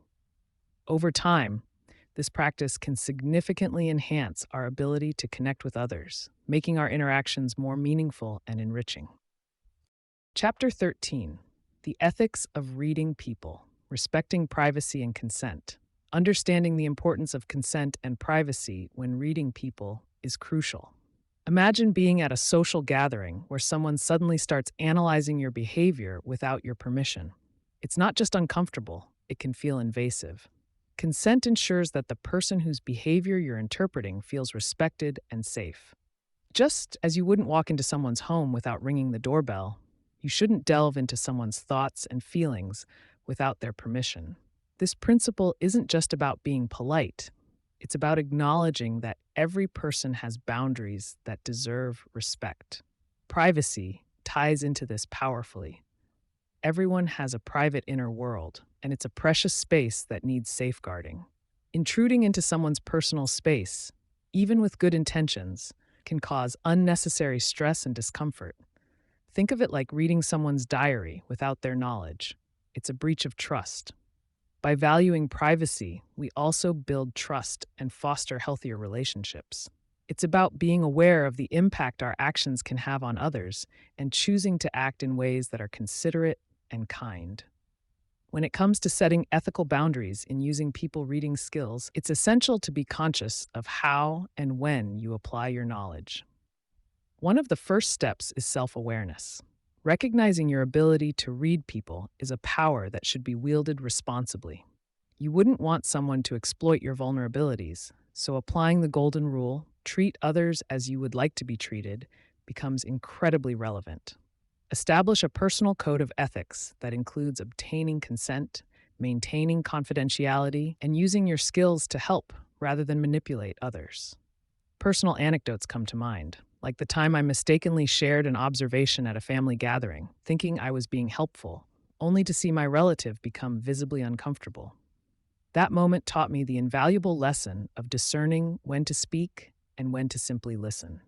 Such experiences reinforce the necessity of setting boundaries, not just for others, but for ourselves as well. Trust is fragile, and once broken, it can be challenging to rebuild. When in doubt, opt for discretion and always prioritize the other person's comfort and consent. The practice of respecting privacy and consent is not just a guideline for interactions, but a foundation for ethical behavior. By integrating these principles into our daily lives, we build stronger, more trusting relationships and create environments where everyone feels valued. Small actions, like asking for permission before offering insights or making sure someone is comfortable with the conversation, go a long way. They demonstrate respect for their autonomy and personal boundaries, fostering a culture of respect and mutual understanding. Using your skills for positive influence. As I've honed my skills in reading people over the years, I've discovered that these abilities can be powerful tools for creating positive change. The heart of reading people lies in genuinely understanding them, which starts with empathetic listening. When I truly listen, I get insights into their emotional states, motivations, and needs. This isn't about dissecting every word or gesture, but rather about being present and attentive. For instance, a simple nod or a warm smile can go a long way in making someone feel acknowledged and heard. Once there's an understanding, influencing others positively becomes much easier, as I can tailor my actions and words to resonate deeply with them. One of my favorite ways to inspire others is by sharing stories and experiences that they can relate to. By coupling this with my ability to gauge their reactions and fine-tune my message, I make my interactions more impactful. For example, during a team meeting at work, I might share a personal anecdote about overcoming a similar challenge the team is facing. Seeing nods of agreement and engagement fuels my confidence that my message is hitting home. This approach not only boosts morale, but also fosters a sense of camaraderie and mutual respect. Ethical considerations are the backbone of reading people techniques, especially when applied in both personal and professional contexts. I've always adhered to the principle that these skills should enhance relationships and foster trust, not manipulate or deceive. In personal settings like family gatherings, I use my skills to build deeper connections. Understanding the subtle cues from a loved one during a conversation helps me respond with empathy and support. If I notice my partner seems distant or stressed, rather than probing, I offer comfort or a listening ear, creating a safe space for them to open up. In the professional world, integrity is paramount. I've found that reading people ethically in the workplace involves creating an environment where colleagues feel valued and understood. During client meetings, for example, I pay close attention to nonverbal cues such as body language and tone of voice. This often reveals underlying concerns that might not be articulated directly. Addressing these concerns proactively, even if it means admitting to limitations or suggesting alternative solutions, instills trust and respect. In leadership, ethical reading people skills help in making decisions that are considerate of team dynamics and individual strengths, leading to more cohesive and motivated teams. Avoiding manipulation and exploitation. When I first learned how to read people, I realized the extraordinary potential of these skills. It felt almost like a superpower, being able to understand someone's emotions, thoughts, and intentions with a few cues. However, as with any powerful tool, there comes a responsibility to use it ethically. Recognizing the potential for misuse is the first step in avoiding manipulative practices. Reading people can easily be twisted into manipulation when used to exploit someone's vulnerabilities. For instance, imagine identifying someone's insecurities during a conversation and then leveraging that information to persuade them into doing something they wouldn't ordinarily agree to. This is not just unethical, it's harmful. The key is to focus on empathy and understanding rather than control. Instead of seeing what you can get out of someone, consider how you can genuinely connect with them and support their well-being. One practical way to safeguard against manipulation is by regularly reflecting on your intentions and the impact of your actions on others. Ask yourself if your actions are benefiting both parties or if they are skewed to your advantage. Promoting ethical conduct with your people reading abilities involves adhering to principles of respect and consent. This means that when you're reading someone, you are mindful of their boundaries and comfort levels. For example, we often engage in reading nonverbal signals like body language without explicit consent. While this may seem benign, it's crucial to avoid crossing into areas that the other person may find intrusive. Moreover, being transparent about your intentions can build trust. If you're skilled in understanding body language, it might be helpful to disclose this in situations where it matters. Let's say you're conducting a negotiation or a mediation. Informing the other party that you have a keen ability to read nonverbal cues can level the playing field and foster mutual respect. Additionally, consider sharing your insights with others for educational purposes rather than manipulation. Teaching friends, family, or colleagues about these skills ethically can create a more aware and empathetic community. Remember, the goal is to build genuine connections and foster an environment where everyone feels understood and respected. Lastly, embracing responsible use of reading people abilities extends to self-awareness. Your capacity to read people can also reflect your own emotional state and biases. It's easy to project your feelings onto others, interpreting their actions through your subjective lens. This can lead to misunderstandings and unfair judgments. Regularly checking in with yourself can minimize this risk. Practice mindfulness and self-reflection to ensure your readings are as objective as possible.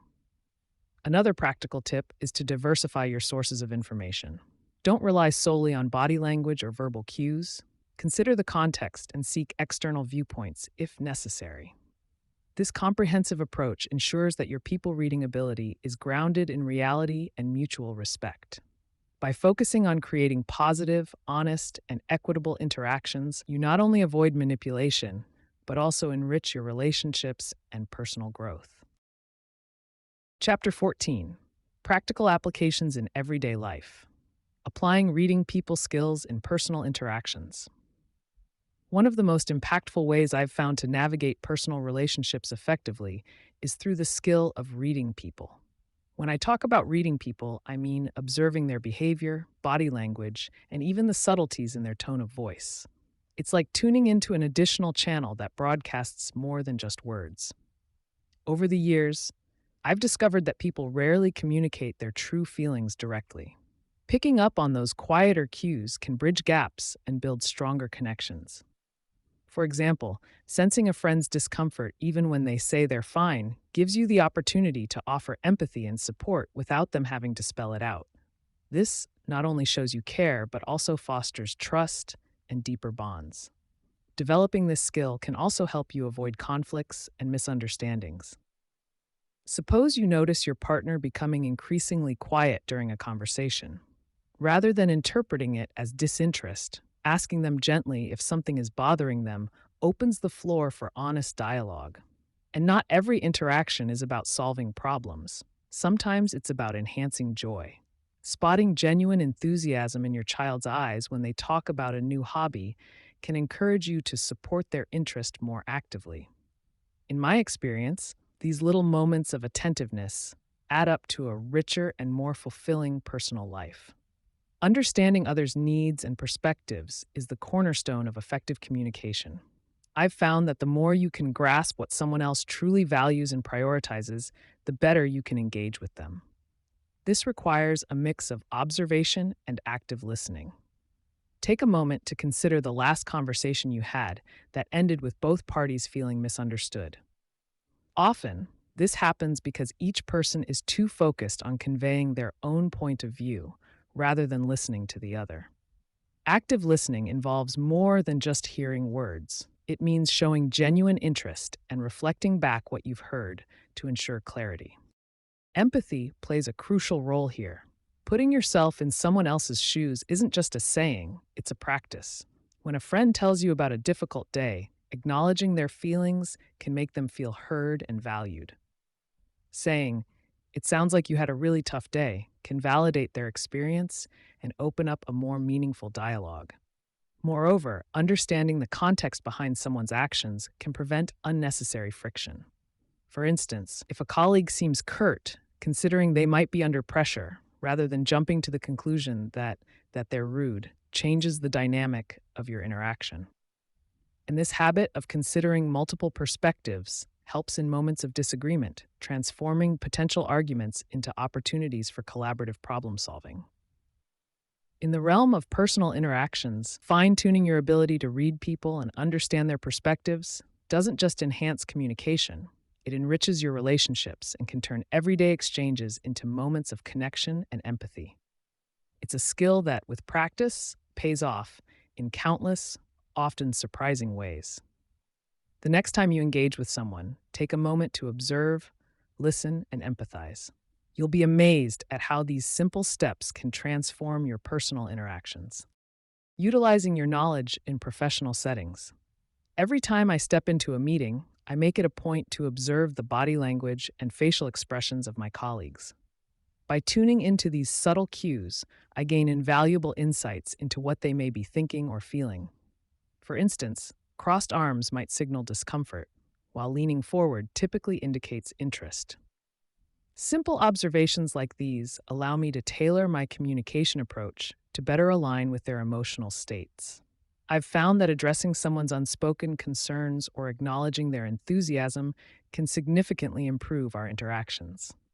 It's as though I'm speaking a language without words, one that builds trust and rapport. Moreover, understanding these nonverbal signals can also help in conflict resolution. During a heated discussion, recognizing signs of escalating frustration or anxiety enables me to de-escalate situations more effectively. I might suggest a break, subtly change the topic, or employ humor to diffuse tension. In my experience, creating a workplace environment where everyone feels heard and understood not only boosts morale, but also enhances productivity and teamwork. One key insight I've gleaned from observing people closely is the ability to discern various communication styles and work preferences. Some colleagues thrive in collaborative settings, bouncing ideas off others, while some prefer quiet, focused work. By aligning tasks and roles with individual strengths and preferences, I create a more harmonious and effective team. For instance, pairing a detail-oriented person with a big-picture thinker can lead to innovative yet practically sound solutions. This mindful approach to team composition fosters a culture of collaboration where diverse skills are not just valued, but effectively harnessed. Another aspect where reading people has been crucial is in decision-making processes. Understanding the underlying motivations and concerns of stakeholders enables me to propose solutions that address their needs adequately. When presenting a new initiative, I highlight aspects that resonate with each team member's priorities.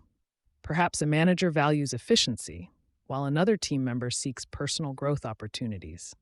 Framing the initiative to reflect these different angles garners broader support and ownership. Essentially, it's about making everyone feel that their input and perspective matter, which naturally leads to more inclusive and collaborative decision-making. Navigating social situations with confidence. Feeling confident in social settings often starts with understanding and recognizing the subtle cues people give off. Over time, I learned that reading people doesn't just mean observing their body language, but genuinely listening to their words and paying attention to their tone of voice. For instance, when someone crosses their arms tightly while speaking, they might be feeling defensive or uncomfortable. But this isn't a hard and fast rule. Likewise, a warm smile can mean they are open to conversation. Context makes a big difference, and the more social scenarios you experience, the better you will become at interpreting these signs accurately. I remember a time when I misread a friend's terse replies as anger, when in reality, he was just preoccupied with a work issue. Misunderstandings can be minimized by asking clarifying questions and giving people the benefit of the doubt. Once you become adept at reading these cues, the next step is effectively adapting your behavior and communication style to the situation at hand. This doesn't mean you should be inauthentic, but rather, develop a flexible approach that respects the dynamics of the group and the individuals within it. If I notice someone is passionate about a topic, I lean in and show genuine interest. This not only builds rapport, but communicates respect and attentiveness. Conversely, if I sense someone is uncomfortable, I might shift the conversation to a lighter topic or become more inclusive, making sure they feel seen and heard. It's all about creating a harmonious and comfortable social environment where everyone feels valued. Imagine you're at a party where you don't know many people. You could start by observing smaller groups, noticing who seems approachable and positive. Then, engage in light conversation about general topics like recent events, shared interests, or the occasion itself. If you strike up a conversation with someone and they respond warmly, you know you're on the right track. However, if they seem distracted or disengaged, gracefully exit the conversation and try another approach with someone else. The goal isn't to be the center of attention, but to create meaningful interactions that leave both you and others feeling good about the exchange. Chapter 15: Continued Learning and Growth. Staying informed on evolving social dynamics, keeping up with current social trends and changes in communication practices has become more crucial than ever. In today's fast-paced world, societal norms and communication methods are continually reinvented. For instance, 10 years ago, sending a text message was considered the height of instant communication. But now we juggle between various messaging apps, each with its own nuances and etiquettes. Being aware of these changes can significantly affect how we relate to others and maintain our social ties. It's fascinating to observe how platforms like TikTok can shape cultural conversations overnight. When I first tried to understand the digital space, I realized the importance of not just knowing what platforms are popular, but comprehending the unique languages and trends they harbor. This adaptability not only broadens our communication horizons, but can also lead to discovering new hobbies, interests, and opportunities. Staying curious and open-minded about these changes keeps our social interactions enriched and relevant. Reading people has always been a valuable skill, and adapting these skills to new contexts is like learning a new dialect. Just as face-to-face interactions require us to read body language and facial expressions, online conversations demand a keen eye for tone and context. Emoji use, GIFs, and the subtle implications of a scene tick can carry a wealth of information. I once misinterpreted a friend's silence on a message as disinterest, only to discover they were overwhelmed with notifications from a new group they joined. Through this experience, I learned that patience and context are key in the digital age. Our ability to read people doesn't have to diminish as our social environments evolve. Instead, it can grow stronger if we consciously update our skills. Engaging in new communities, whether online or offline, pushes us to refine our understanding of social cues in different settings. Practical knowledge and continuous learning, such as reading about psychology or attending workshops, can empower us to navigate these dynamic landscapes more confidently and empathetically. Continuing to refine your skills in reading people. One of the most effective ways to refine your ability to read people is to make a habit of deliberate observation. When you're in social settings, try to take a step back mentally and observe the interactions around you. This practice doesn't mean being disengaged or distant. Instead, it's about being mindfully present. Pay close attention to body language, facial expressions, and even the subtleties in voice tone and inflection. These nonverbal cues often reveal more than words ever could. For instance, consider a time when I was at a networking event. I noticed a colleague whose smile seemed slightly strained and whose eyes subtly scanned the room as if looking for an escape route. Through observation, I inferred that they might not be fully engaged in the conversation they were having. Approaching with empathy, I gently steered the conversation to a topic they were passionate about, which transformed their demeanor almost immediately. This experience underlined the importance of tuning into the less obvious signals people send out. Self-reflection is equally important in this process. Taking time to reflect on your interactions and judgments can reveal patterns in your perception. Ask yourself questions like, what did I notice about the person's body language? Or, how did my assumptions affect my interpretation? By regularly evaluating your observations and their outcomes, you become more attuned to your biases and areas that need improvement. Over time, this practice not only sharpens your skills, but also deepens your empathy and understanding. Another foundational aspect of refining your people reading skills involves seeking feedback and learning from your experiences.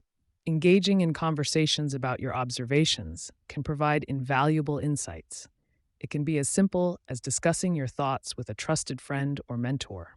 When I first started focusing on reading people, I often checked in with a close friend after social gatherings to compare notes on our perceptions. This exchange helped me see areas where I was accurate and highlighted where I might have misread the situation. Additionally, paying attention to the reactions and feedback from the people you interact with is crucial. When you notice a disconnect between what someone says and how they act, gently probing and asking open-ended questions can clarify misunderstandings. For example, during a team meeting, if a colleague says they agree with an idea, but their body language suggests hesitation, it's helpful to ask, "I noticed you seemed a bit unsure. Is there something we can address?" This approach not only clears up potential misreads, but also builds a culture of trust and open communication. Moreover, learning from experiences involves reflecting on feedback you receive about your own behavior and interactions. Constructive criticism can sometimes be hard to swallow, but it's a goldmine for growth. I recall a situation where I received feedback that my curiosity sometimes came off as intrusive. This prompted me to adjust my approach, ensuring I framed questions in a way that was respectful and considerate of boundaries. These adjustments helped me become not just a better reader of people, but also a more considerate communicator. To continue honing your skills in reading people, make observation a daily practice and embrace self-reflection as a tool for deeper understanding. Seek feedback regularly and be open to learning from every experience. Over time, these habits will sharpen your abilities and enhance your connections with others, making your interactions more meaningful and insightful. Helping others develop their own understanding. One of the most empowering things we can do for others is to share our knowledge and insights, guiding them to develop a deeper understanding of reading people. When I first started learning about body language and nonverbal cues, I realized that it wasn't just about spotting minute details or interpreting gestures. It was about building a holistic understanding of human behavior, something that can truly empower others when shared effectively. By offering what I've learned in a digestible and practical manner, I've seen people, from friends to colleagues, grow more confident in their ability to connect and communicate. You've probably experienced those light bulb moments when someone shares a piece of information that suddenly makes everything click. That's the kind of impact we aim for when we help others develop their people reading skills. It starts with fostering curiosity and encouraging questions. Instead of providing all the answers, I find it more beneficial to create scenarios or ask questions that stimulate thinking and self-discovery. For instance, pointing out subtle cues in a conversation and asking someone what they think it means can lead to discussions that solidify their understanding and build their interpretive skills. Personal growth in this area comes from repeated, nuanced practice and reflection. By supporting others through these steps, we enable them to navigate social interactions with greater empathy and insight. Thank you for exploring how to read people like a pro, master the art of understanding others. We hope this audiobook has enriched your understanding of human behavior and equipped you with practical skills to apply in your daily life. Remember, the ability to read people is not just about observing their actions, but also about understanding their emotions and intentions. Keep practicing and refining these skills, and you'll continue to build stronger, more meaningful connections with those around you. For more insightful content, be sure to follow Mindful Literary and stay tuned for our upcoming releases.